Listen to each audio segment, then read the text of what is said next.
Dough Tony huge का अभियान steroid को एक वैध दवा के रूप में पेश करने का है। उनका मानना है कि इन दवाओं का कोई खतरा नहीं है। स्टेरॉयड का उपयोग करने वाले लोग अक्सर अपने शरीर के प्रति असुरक्षित महसूस करते हैं, लेकिन टोनी के अनुसार ये दवाएं उन्हें आत्मविश्वास प्रदान करती है। राव टोनी ने चिकित्सा की डिग्री नहीं ली है। वे एक पूर्व वकील हैं जो स्टेरॉयड के उपयोग को बढ़ावा दे रहे हैं। ये दवाएं विशेष रूप से सुरक्षा क्षेत्र में काम करने वालों के लिए महत्वपूर्ण मानी जाती है, क्योंकि यह अक्सर जीवन और मृत्यु का मामला होता है। वीडियो में विभिन्न आयु वर्ग के लोगों, जैसे किशोर और 40 वर्षीय महिलाएं, के स्टेरॉयड के उपयोग का उल्लेख किया गया है। यह सामान्यतः डिलीवरी के बाद होता है। इसके अलावा चर्चा में यह भी आया कि स्टेरॉयड बनाने वाले अंडरग्राउंड लैब्स में काम करते हैं, जो अवैध और जोखिम भरा होते हैं। वैज्ञानिक प्रयोगों में शामिल लोग कभी-कभी खुद पर खतरनाक दवाओं का परीक्षण करते हैं, जिससे उनकी सेहत पर गंभीर असर पड़ सकता है।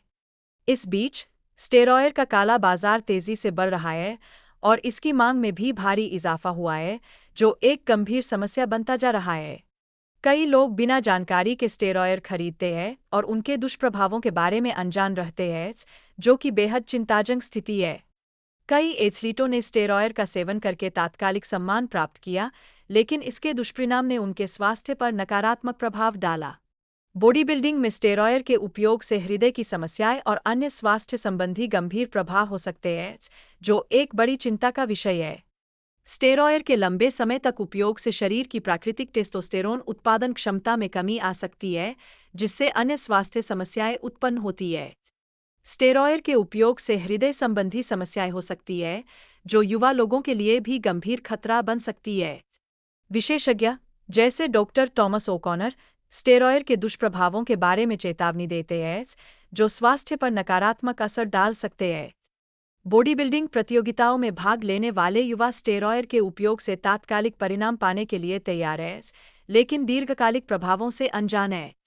जैक के लिए यह प्रतियोगिता एक महत्वपूर्ण परीक्षा है, जिसमें उसे अपने नए शरीर और दवाओं के प्रभाव को प्रदर्शित करना है। प्रतियोगिता में शामिल अन्य बॉडी बिल्डरों के साथ तुलना करते हुए जैक को अपनी मांसपेशियों के आकार में सुधार की आवश्यकता महसूस होती है। डॉक्टर टोनी द्वारा दिए गए उच्च डोज के कारण जैक को जोखिम उठाना पड़ सकता है, लेकिन वह अपने लक्ष्य के लिए तैयार है। इंसुलिन के उपयोग से जुड़ी सावधानियों पर भी चर्चा की गई है।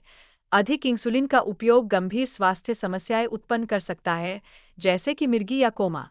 स्टेरॉयड के उपयोग के बाद मांसपेशियों में बदलाव और दिखावे में सुधार के दृष्टिकोण पर बात की गई है। वीडियो में दिखाया गया है कि ये दवाएं शरीर पर त्वरित प्रभाव डालती है।